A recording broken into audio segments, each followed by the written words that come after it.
Pardon. Alors, si on poursuit dans la compréhension du problème des bornes de la conscience, il y a des éléments là-dedans qu'il faut souligner. Parce que l'homme n'est pas habitué dans son expérience psychologique culturelle, l'homme n'est pas habitué à saisir les opportunités extrêmement voilées ou subtiles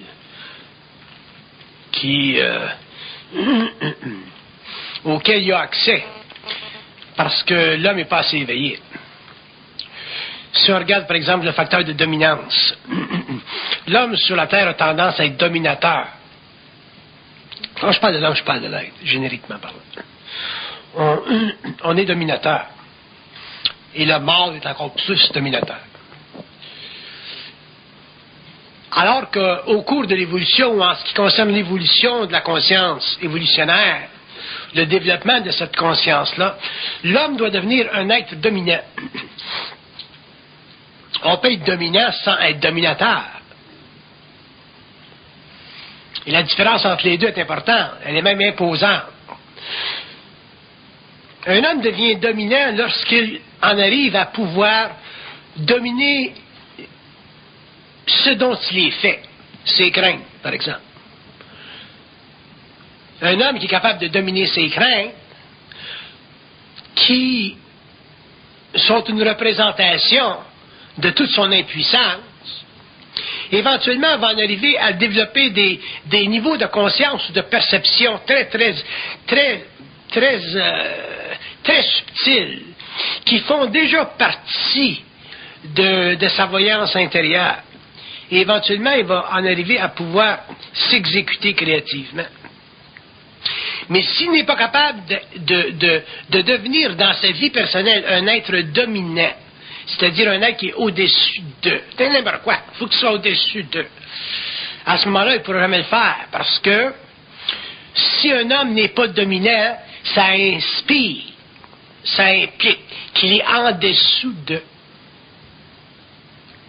Et être en dessous de quoi que ce soit invite l'individu dans son expérience psychologique à utiliser la croyance pour fixer dans son moi une impression de vérité. Donc à ce moment-là, c'est absolument impossible pour lui de devenir dominant au niveau de sa conscience, donc il ne peut pas devenir dominant au niveau de son intelligence, des lois matérielles ou des lois de l'invisible, ce qui est encore plus difficile parce que ce sont des lois encore plus occultes. Donc, pour que l'homme devienne dominant, c'est-à-dire jamais assujetti à quoi que ce soit, il faut qu'il règle certaines choses. Une des choses qu'il doit régler, c'est la crainte. La deuxième chose qu'il doit régler, c'est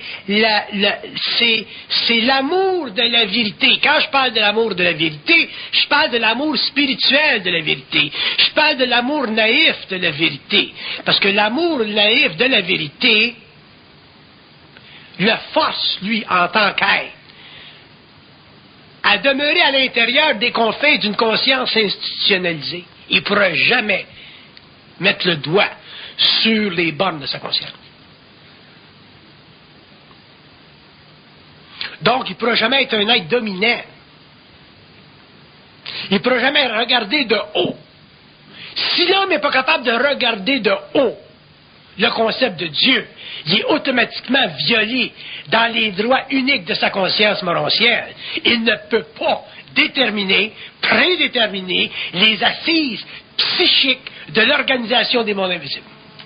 Donc, il ne peut pas avoir de connaissance ou il ne peut pas naître à la connaissance des mondes parallèles. Donc, automatiquement, il est obligé de s'inviter en tant qu'individu à un particularisme très humain, qui est le développement ou le besoin de développer une notion unique de l'infinité qu'on personnifie et à laquelle on a donné le nom de Dieu, qui a été institutionnalisé par les religions. Et ça enlève à l'homme sa dominance. Parce que l'homme, s'il n'est pas dominant, et qu'il fait face à cette notion historique de Dieu et qu'il n'est pas capable d'en faire une analyse concrète. C'est-à-dire une analyse basée sur sa capacité créative de définir lui-même les conventions psychologiques de son moi qui contiennent tout le matériel psychologique de son ego, qu'on appelle la culture. L'homme ne pourra jamais en arriver à définir la consubstantialité de sa nature avec celle de cet être-là qu'on appelle Dieu. Donc l'homme demeurera un être dominé. Et s'il est dominé, il ne sera pas dominant. S'il n'est pas dominant, il ne pourra jamais sentir les contours de sa propre infinité, donc de sa conscience créative, morontielle, systémique, télépathique. L'homme, autrement dit, ne pourra pas participer à un dialogue constructif avec les invisibles. Donc il demeurera simplement un être psychologique, voué aux lois planétaires de la quarantaine, qui a affecté toutes les civilisations humaines, qui a conditionné toutes les assises des religions, puis qui a créé ce qu'on appelle aujourd'hui l'homme vide. L'homme vide, c'est l'homme dominé. L'homme vide, c'est l'homme qui n'est pas dominant. Et c'est ce qui a créé, pendant l'évolution, les conditions qui ont favorisé les dictatures à tous les niveaux. Les dictatures politiques, les dictatures théologiques, les dictatures spirituelles. Un homme qui est en communication avec l'invisible, avec des morts, avec des entités, il y a une dictature. On appelle ça la possession. La possession, c'est une dictature.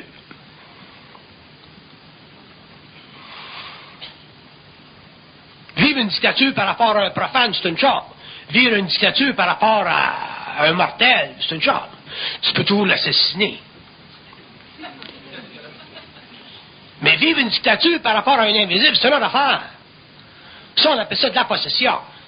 Et c'est la fondation même de l'illogisme psychologique de toute forme de maladie mentale.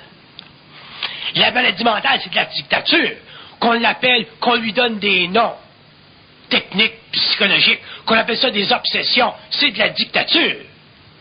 Un homme est dicté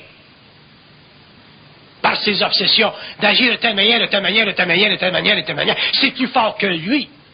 Même il va le dire au médecin, c'est plus fort que moi. Je suis obligé de me lever le matin et de mettre mes chaussettes en ligne avec le soleil.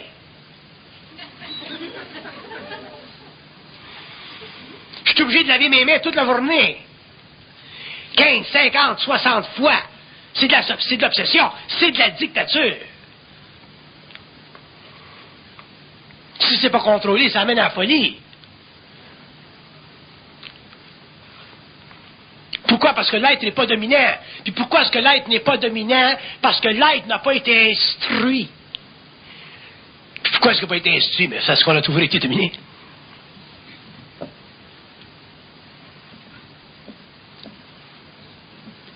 Les systèmes de croyance de l'évolution qui ont été et qui ont servi à la formation esthétique, morale, éthique de nos sociétés, de nos civilisations, à partir de la Grèce antique, de l'Égypte, même de l'Orient, a servi à quoi en ce qui concerne l'homme? Je ne parle pas de l'homme individualisé, là. Je parle de l'homme qui n'a pas de conscience individualisée, l'homme normal, l'homme de la terre, l'homme qui est fait de chair et d'os, et qui pense, qui a un ego réfléchi, qui fait partie de ce qu'on appelle la grande masse humaine, puis qui est déchiré entre le bien et le mal, puis qui se sent obligé, au cours de son évolution, de faire des professions de foi pour calmer son âme. Cet homme-là, l'homme normal, l'homme profane, l'homme de l'évolution, la créature du bon Dieu, donc la queue de veau, cet être-là n'est pas un être dominant. Il a été dominé par d'autres qui ne sont pas plus dominants que lui, mais à cause des conditions sociales qui favorisent le pouvoir,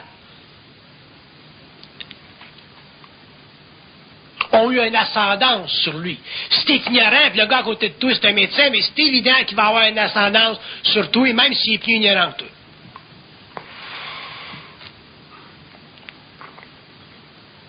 Ça, c'est comme les curés qui arrivaient chez nous dans le temps et qui disaient à nos mères de famille, bon, ben, vous avez eu 14 enfants, là, faut pas refuser votre mari, là. Faut en faire un autre. Tabarnak, il y en a cette petite botte, là. Tu sais, faut pas nous faire chier trop longtemps. Fait qu'ils ont arrêté, ils ont essayé de nous faire chier, puis finalement, il y a eu la révolution tranquille, puis aujourd'hui, ils vont les avoir dans le cul. La majorité des êtres évolués. Fait qu'ils ont dû changer leur position, là, changer leur marketing, puis aller en Afrique, puis en Amérique du Sud. Parce que ça marche plus, ces conneries-là, là. La petite botte. 14 enfants.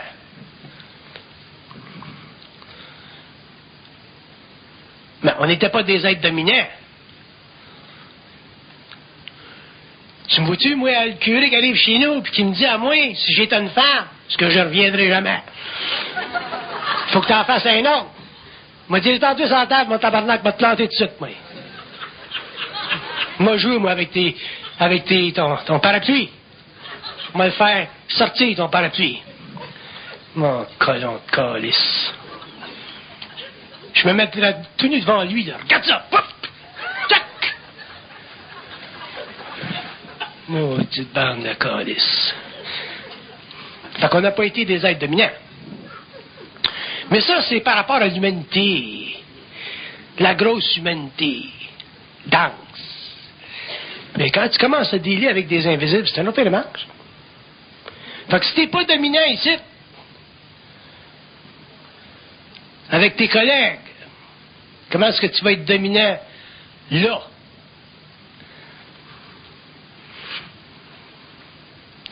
Avec des êtres qui appartiennent à des mondes dont les lois sont totalement différentes de nous autres.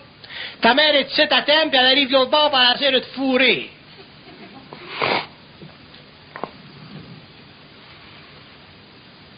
Puis tu commences à faire que tu essaies de me fourrer. Je t'aimais quand t'étais ici. Tu m'aimais quand t'étais ici. Ah, elle dit les lois sont pas pareilles. Tu sais. Ah, je savais pas ça. Pas pareil. On est régi par d'autres formes de gouvernement. L'amour, c'est pour nous autres. Nous autres, on manipule. On s'ennuie de vous autres, on veut communiquer, mais quand on communique, on vous fuck l'esprit, vous venez malade. On n'est pas capable de venir en contact physique avec vous autres sans fucker votre monde. Les chaises, ça se promène dans la maison, ça se frappe contre le mur. On essaie de vous écrire des messages, on prend des crayons, on les met en vibration, puis ils écrivent tout seul sur le mur, puis ça barbouille tout partout. On n'a pas de contrôle d'énergie.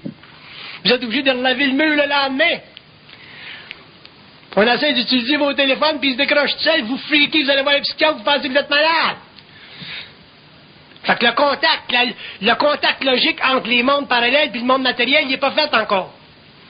Pourquoi il n'est pas fait encore? Parce qu'on appartient à une civilisation qui n'a pas contrôlé l'énergie de la matière, parce qu'on n'est pas capable, au niveau de la conscience de nos cellules, d'interpréter les signaux entre nous autres et les autres mondes d'une façon parfaite, de sorte qu'aussitôt qu'on vient en contact télépathique, inconscient, magnétique, avec d'autres mondes, on se voit totalement dans des expériences de volatilisation. Il n'y a plus de stabilité. Pourquoi? Parce qu'on n'est pas des êtres dominants. T'as du monde qui vient d'autres planètes, ici, là, ça fait plaisir à Richard Glenn qu'on parle de ça, là. Du monde qui vient d'autres planètes, ici, puis qui zappe des champs. Tu te fais zapper des champs, t'arrives de l'autre bord, tu sais pas si t'es arrivé plus là encore astral ou encore physique, parce que t'as pas la notion. T'as pas la notion de ton espace-temps psychique. Fait que tu sois là astralement ou que tu sois là physiquement, pour que c'est la même affaire. Tu n'es pas capable de contrôler ça. Ces grands yeux-là, quand ça te regarde, là, tu penses que tu regardes dans le fond de la mer tant que c'est vaste. Tu n'es pas capable de les envoyer chier, t'as peur. Tu es magnétisé tout de suite. Pourquoi? Parce qu'ils ont le pouvoir sur toi. Pourquoi est-ce qu'ils ont le pouvoir sur toi? Parce que le contact de leur aura avec le tien crée une diminution instantanée du volume de ton âme. Quand tu rencontres un extraterrestre, ton âme, le volume de ton âme, il diminue comme ça.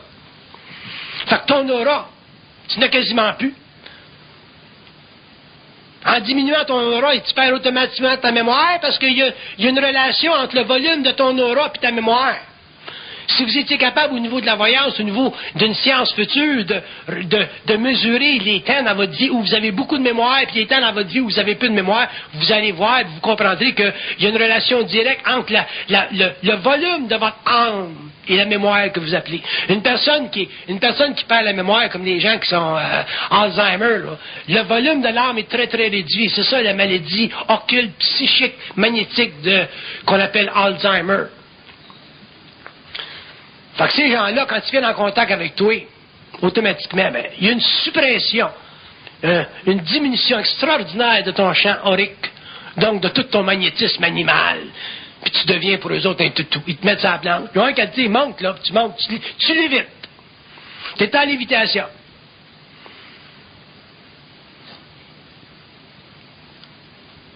Mais ça veut dire quoi, tout ça? Tout ce verbiage-là? Ça veut dire qu'il va falloir un jour que l'homme soit capable de contrôler son esprit, parce que c'est tout au niveau de l'esprit que ça se passe. C'est pas au niveau des forces physiques, c'est au niveau de l'esprit.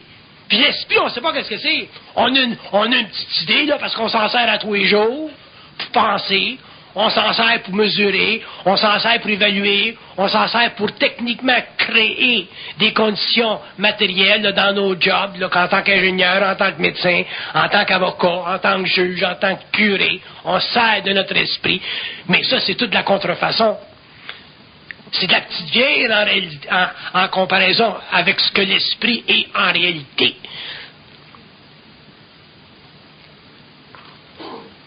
Mais on s'en sert pas parce qu'on n'est pas dominant. On est dominé. L'homme pense avec les pensées de tout le monde.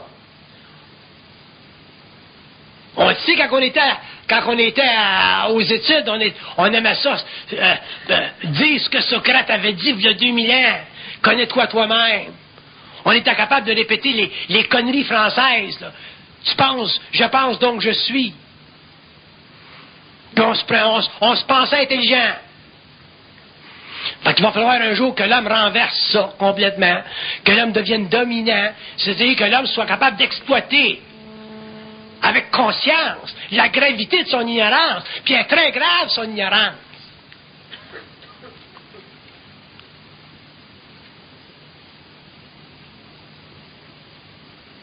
Puis elle est d'autant plus grave qu'on a l'impression, nous autres humains, sur une planète expérimentale comme la Terre, que c'est l'élite qui a la clé à la science.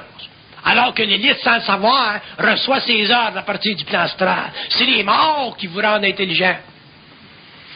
C'est les morts qui vous donnent vos idées. C'est les morts qui vous transfèrent de l'information dans le rêve. C'est les morts qui, par le rêve, vous amènent, M. Fermi, à développer le concept moléculaire de l'atome.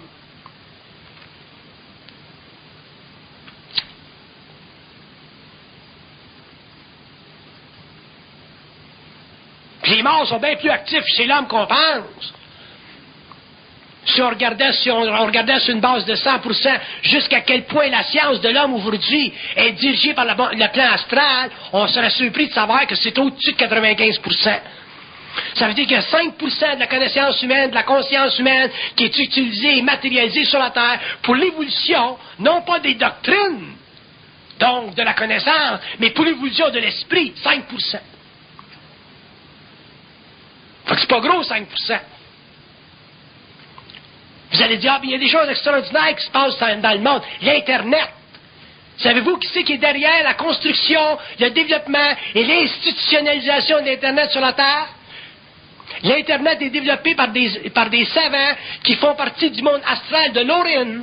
Et l'Orin, c'est une convention psychique qui est maintenue en vie pendant aussi longtemps qu'ils vont pouvoir le faire par des morts qui ont décidé de ne plus s'incarner sur la Terre. Ça veut dire qu'il y a des intelligences dans le monde de la mort qui sont fixées, décidées de ne plus revenir sur la Terre. Et ça, c'est une grave erreur, parce qu'ils n'ont pas le choix que de le faire, parce que la fusion, c'est-à-dire l'électrification de l'âme, doit se faire dans la matière. Ça veut dire que ces êtres-là font déjà partie de ce qu'on appelle aujourd'hui les forces lucifériennes. Donc, ce qu'on appelle l'Internet sur la Terre, ça fait partie de la domination à travers une technologie très vaste, maintenue par des forces qui ont le pouvoir de donner à l'homme l'impression de l'infinité de sa conscience à travers l'utilisation des mécanismes énergétiques qu'on appelle les modems pour donner à l'homme l'impression d'accéder à une vaste ressource, à une vaste réserve de connaissances. Ça ne veut pas dire que je vais retourner en soir chez nous et je vais mettre mon modem dans les poubelles. Il ne faut pas être con à ce point-là. Mais il faut savoir qu'éventuellement, l'homme devra atteindre des niveaux de conscience, de science, fondés sur le pouvoir télépathique de son esprit avec d'autres esprits. Là, c'est réellement l'Internet, le vrai Internet. Sans ça, tous les égrégats de la planète vont être mis en vibration par cet Internet-là. Fait que l'Internet, sur le plan psychologique d'une civilisation aussi abrutie que la nôtre, va devenir au 21e siècle une grande poubelle psychologique pour l'humanité. Puis il va y avoir des petits secteurs de ça qui vont être très bien, puis il va y avoir d'immenses secteurs là-dedans qui vont servir à une plus grande dégradation de l'âme humaine parce que l'homme n'a pas d'identité. Les individus ne sont pas invités à pouvoir passer dans ces mondes-là, expérimenter ces mondes-là avec de la science intérieure qui peut leur dire « ça c'est pas bon, ça c'est bon, ça c'est pas bon, ça c'est bon ». Si l'homme n'a pas d'identité, comment voulez-vous que l'homme soit capable de faire un choix entre des propositions que l'Internet et d'autres choses qui viendront tout à l'heure l'inviter à une dissuasion de sa dominance? Quand tu arrives à un petit gars de 12, 13, 14, 15 ans, puis tu lui présentes, comment est-ce qu'il appelle ça, virtual reality. Pour lui, c'est à l'os. Mais quand tu vas sur le plan mental, puis tu étudies le virtual reality, puis qu'est-ce que ça va faire à certaines personnes, qu'est-ce que ça peut faire à certaines personnes, ça fait quoi à l'aura de l'homme, ça? Ça fait quoi à l'ego qui est déjà dominé, qui est sans dominance? Ça fait quoi à une conscience qui est pas centrique, qui n'est pas dans sa propre lumière? Ça fait des êtres qui, au 21e siècle, vont devenir des expressions extrêmement manigancées, mécanisées, d'une conscience astrale presque matérialisée. Puis déjà, aujourd'hui, dans le monde, il y a des entités astrales qui tentent de se matérialiser à travers la téléphonie, la radio, la télévision. Fait que tous les systèmes électriques vont être développés sur la Terre, plus ils vont être subtils, plus la science sur la Terre va devenir grandiose, plus les morts vont se matérialiser. Mais quand il va venir le temps où les morts vont se matérialiser à un point où l'homme ne pourra plus faire la différence entre un mort matérialisé et un vivant incarné, qu'est-ce que vous pensez qui va se produire?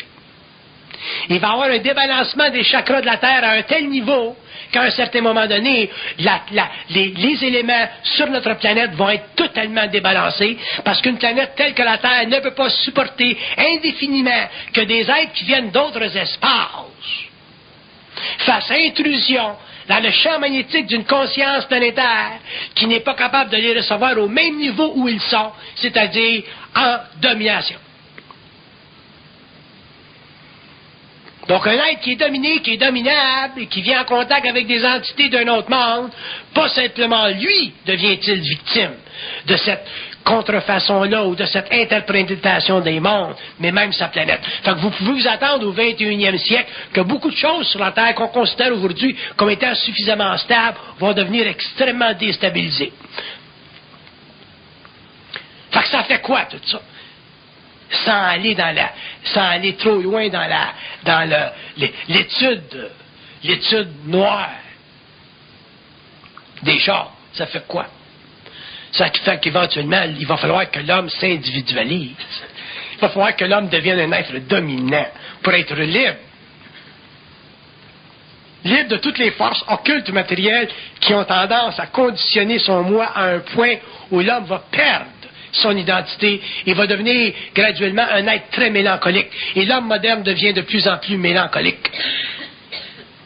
Et la mélancolie de l'homme se manifeste de plusieurs façons. La mélancolie de l'homme se manifeste dans le fait que plus on avance dans l'évolution de la Terre, dans l'évolution des systèmes, plus on avance dans le temps de l'information, plus on avance dans le temps de la fausse liberté, plus on avance dans un temps où même les hommes et les femmes ne sont plus capables maintenant de maintenir cette alliance fragile qui historiquement a créé le couple, qui était pour l'homme et la femme une sécurité et qui devient maintenant un champ de bataille. Pourquoi? Parce qu'il n'y a plus d'esprit chez l'homme. Il y a simplement de l'âme qui est avide d'expérience.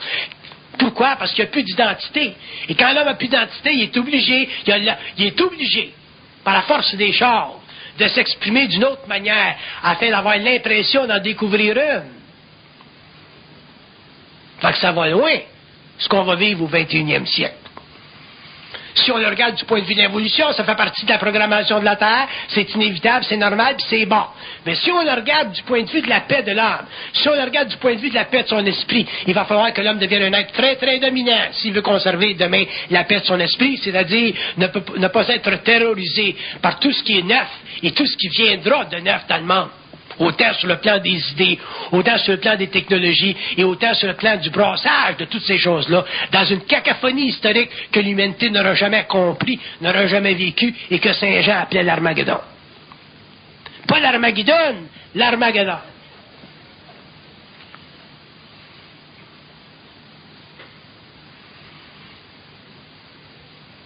L'homme a vécu pendant des siècles comme un animal dans un laboratoire. On regarde toutes les périodes historiques, la Grèce, la Rome antique, les chrétiens dans le Colisée qui se faisaient manger avec des Césars qui montaient le pouce ou qui descendaient le pouce, puis des niaiseux qui disaient « Ouais, c'est ça, lui on le fait manger, l'autre on le fait pas manger. » On a passé d'autres périodes, la Renaissance. On est arrivé au 20e siècle, on a eu Hitler, on a eu Idi Amin, on a eu Staline, on a eu des cons comme Chamberlain, on a eu toutes sortes d'hommes qui ont créé la franc-maçonnerie de l'humanité, qui ont créé l'illusion humaine. Puis nous autres, on a été pendant tout ce temps-là des êtres dominés, qui se pensaient intelligents parce qu'on était capable de discuter les théories de Lénine, qui se pensaient intellectuels parce qu'on était capable de discuter les conneries de Jean-Paul Sartre, qu'on était encore plus capable intellectuellement parce qu'on était capable de bénéficier et de goûter aux grandes théories philosophiques de Bertrand Russell. On est où aujourd'hui? Les suiveurs, puis les suiveurs de Castro, puis les adolescents qui ont enlevé le brassier quand les Benito sont descendus de l'avion à New York. On est où aujourd'hui? On est dans la merde. Pourquoi? Parce qu'on était des êtres dominés. On n'a jamais été des dominants. Puis quand on était jeunes, puis qu'on voyait nos chums, nos blondes, puis nos chums mâles ou femelles, qui disaient, bon, ben moi, j'ai le portrait d'Elvis Presley dans ma chambre, puis à soir, je m'en vais à Woodstock, puis à soir, je m'en vais voir tel gars. Puis nous autres, on disait, moi, Elvis Presley, ça me dit pas grand-chose, j'ai bien bon, mais de là, enlever ma brossière devant lui, devant une stage, ça m'intéresse pas. Aller faire la queue, là, devant de catébourifiés qui viennent dans la terre, là, ça m'intéresse pas. Là, on se sentait toute croche, là. Comment se fait, je suis pas comme les autres? C'est moi qui est pas correct, là. Là, on allait voir le psychiatre, on allait voir le conseiller, on allait voir nos parents. Puis on s'apercevait que nos parents aussi allaient voir Elvis Presley. Fait que là, on était réellement fuckés, parce qu'on était tout seuls, Chris, à être pas comme les autres. Puis on n'aime pas ça être pas comme les autres, Christ, parce qu'être comme les autres, on est bien. On se cache dans la grande étoffe de l'inconscience de l'humanité. On aime ça être comme les autres. On aime ça être des petits Chinois. Comme les autres. On aime ça s'habiller comme les autres. On aime ça. Pas pouvoir se différencier, parce qu'on est habitué à être des êtres dominés.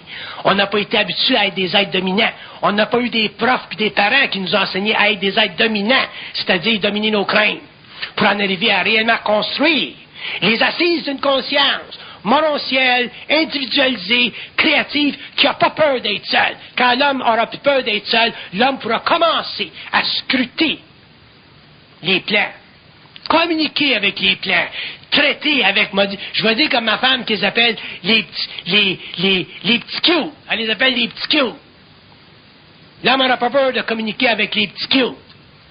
La gang de niais dans l'invisible, qu'on pense intelligent, nous autres, parce qu'on a été dominés. Puis quand vous allez commencer à communiquer avec l'invisible, comme moi je le fais depuis des années, vous allez voir qu'il n'y a pas autant d'intelligence que vous pensez dans le monde de la mort, puis que même dans le plan mental, ils sont mieux de s'organiser réellement par rapport à votre puissance pour que l'homme en arrive un jour à pouvoir inspirer, pas simplement la matière, mais inspirer le monde des morts, puis pas simplement inspirer ceux qui sont dans la recherche d'une certaine conscience, mais inspirer aussi ceux qui l'ont dominé cette conscience-là depuis des millénaires. L'homme est un être qui devra un jour devenir glorieux. Puis devenir glorieux, ça veut dire ne plus avoir peur de rien. Quand l'homme n'a plus peur de rien, l'homme pourra ensuite venir en contact avec les autres plans, les autres mondes, les autres morontialités, les autres plans. L'homme pourra aller le soir dans ses rêves puis être conscient. L'homme pourra déplacer des choses. L'homme pourra établir sa volonté. Et l'homme finalement réalisera qu'il a été réellement créé à l'image des dieux, mais pas de Dieu. Puis les dieux, c'est quoi? Mais ça dépend avec qui tu fraternises.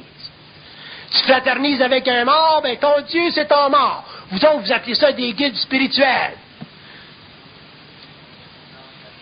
Vos anges gardiens. Ben vous êtes l'ange gardien. Ben montre-moi ta carte de crédit. Montre-moi ta carte de visite, mon sacrement. Montre-moi ta carte de visite. Donc moi, j'ai pas d'objection à ce que quelqu'un communique par télépathie avec moi. Mais montre-moi ta carte de visite. Parce que si tu ne me montres pas, moi, je vais te la décrire. Parce que je suis capable de la décrire, ta carte de visite. Puis il est venu de convenir à ma réalité, ta carte de visite.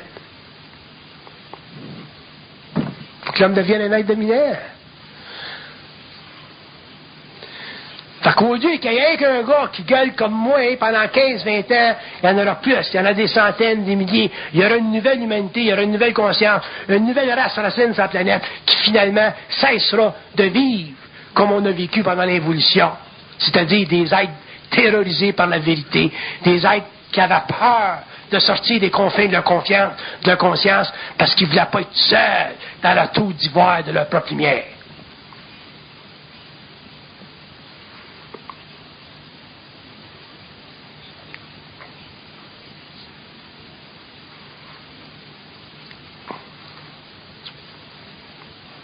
Des fois, j'ai tanné de parler. Des fois, je voudrais tout sacrer ça, là. Mais je continue parce que je suis tanné de parler quand j'atteins un certain niveau vibratoire. Mais j'ai hâte d'atteindre l'autre pour commencer à parler encore. Puis après ça, je suis tanné, puis après ça, je vais atteindre l'autre. Autrement dit, je vais probablement parler jusqu'à temps que je crève. Fait que je passe mon temps, ça fait 20 ans que je passe mon temps à dire j'ai pas commencé à parler. M'as-tu commencé un jour, câlisse?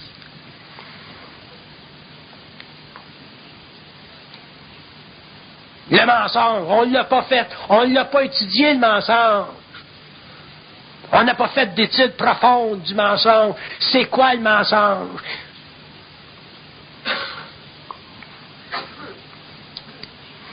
Le mensonge, c'est l'incapacité de savoir. Le mensonge, c'est l'impression de l'impossibilité de savoir. Le mensonge, c'est la crainte de ne pas pouvoir savoir. Le mensonge, c'est l'impression qu'on a de ne pas être assez intelligent. Le mensonge, c'est l'impression qu'on pense que d'autres sont plus intelligents que nous autres. Le mensonge, c'est l'incapacité de saisir l'opportunité qu'on a en tant qu'être de lumière de démolir les fondations de la connaissance humaine, de l'évolution. Les fondations historiques qui ont servi à la construction du moi et qui nous ont enlevé tous les avantages qu'on devrait avoir par rapport aux invisibles. L'homme devrait être capable de dire, bon, ben, à soir, là, c'est correct, telle heure, tu te matérialises chez nous, on va parler, moi pis toi. Ça fait pas partie de l'occulte. Ça fait pas partie des pouvoirs de l'âme. Ça fait partie des lois uniques de l'interprétation de toute conscience en rapport avec une autre conscience. Un être humain matériel avec un être humain non matériel, ça demeure des êtres de lumière pareils, et dans un monde ou dans un autre, les hommes devraient être capables de convertir leurs différences. Les êtres devraient être capables de convertir leurs différences pour finalement atteindre un niveau de science individualisé mais universel qu'on arrive à réaliser par la télépathie quand que le phénomène se manifeste. Mais nous autres, c'est pas ça qu'on vit. Nous autres, on vit des phénomènes paranormaux. Le phénomène paranormal, c'est un viol de la conscience humaine. Quand il y a un téléphone chez vous qui se décroche du mur puis qui signale tout seul, ta conscience humaine est violée parce que tu n'es pas capable d'empêcher le phénomène. Tu n'es pas capable de comprendre le phénomène. Tu n'es pas capable d'interpréter le phénomène. Tu n'es pas capable de savoir qu'il y a une entité de l'autre bord qui veut, qui a besoin de ton âme êtres. Fait qu'on est réellement des êtres qui n'avons aucune notion de l'invisibilité. Et on pense qu'on a, parce qu'on a des doctorats de l'Université de Montréal, qu'on comprend le phénomène du paranormal. On pense qu'on est capable d'expliquer comment ça se fait qu'on s'en va avec des chums en France d'un hôtel un matin ou un soir, puis le lendemain matin, on sort de là, puis on paye, puis la bonne femme, elle nous dit, bon, ben, ça vous coûte 19 anciens francs, on sort de l'hôtel, puis on s'en va, puis on revient plus tard, puis on repasse devant l'hôtel, puis plus là. On s'en va en ville, on s'en va demander à la police. Il y avait un hôtel, là, il y a 2, 3, 4 semaines, là. Je suis venu avec mes chums, on était à 2 couples, puis on a payé notre hôtel, ça nous a coûté 19 francs. Le gars, il dit non, il n'y a jamais eu d'hôtel là. Les trous temporels, on ne comprend pas qu'est-ce que c'est des trous temporels. Puis pourquoi est-ce qu'on est si bafoué, puis qu'on vit tellement dans la noirceur des mondes? Parce qu'on n'a pas de domination, on n'a pas de dominance, on ne domine pas. Et comme on ne domine pas, on n'est pas capable de saisir l'esprit des choses. Donc, on n'est pas capable de saisir les esprits. Puis quand tu n'es pas capable de saisir les esprits, tu es sans puissance. Tu es un être humain qui fait partie des lois de l'évolution. Tu es sur une planète existentielle. Tu es lié par les lois de la quarantaine. Et le phénomène OVNI, pour toi, c'est un phénomène totalement extraordinaire. Tu voudrais être en relation avec ça. Tu voudrais que ça vienne chez vous, ces gars-là, te rencontrer, te prendre un Pepsi un soir. Puis quand tu viennes, tu t'évanouis. Tu perds ta conscience. Ils t'hypnotisent, ils te mettent sur une table, ils te ramènent. Tu as des blancs de mémoire. Ta vie est fuckée. Calice. Parce que l'homme n'est pas un être dominant. Vous allez le comprendre. Quand même, je passerai ma vie, le restant de mes jours, à démolir les fondations psychologiques du moi qui ont servi à la construction de l'empire des forces arimaniennes sur la Terre, où l'homme n'a jamais été capable de réaliser qu'il est en fait un être glorieux, c'est-à-dire qu'il a substantiellement le pouvoir d'inviter à sa table les invisibles. Mais les inviter à sa table dans son temps, pas se faire fucker son espace-temps par des matérialisations puis par des phénomènes paranormaux qu'il ne comprend pas. L'homme doit être maître de sa nature. Ça veut dire quoi être maître de sa nature? Ça veut dire être mûr dans sa nature. Mais être mûr dans sa nature, tu ne peux pas l'être si tu n'es pas un être dominant, si tu n'as pas dépassé les constructions fictives qui sont reliées au besoin de croire, qui sont reliées au besoin de savoir, qui sont reliées aux besoins émotionnels de l'homme, de vouloir accéder à la vérité. Ça a été notre impuissance. Si tu donnes à quelqu'un le pouvoir de te dominer, il va le prendre.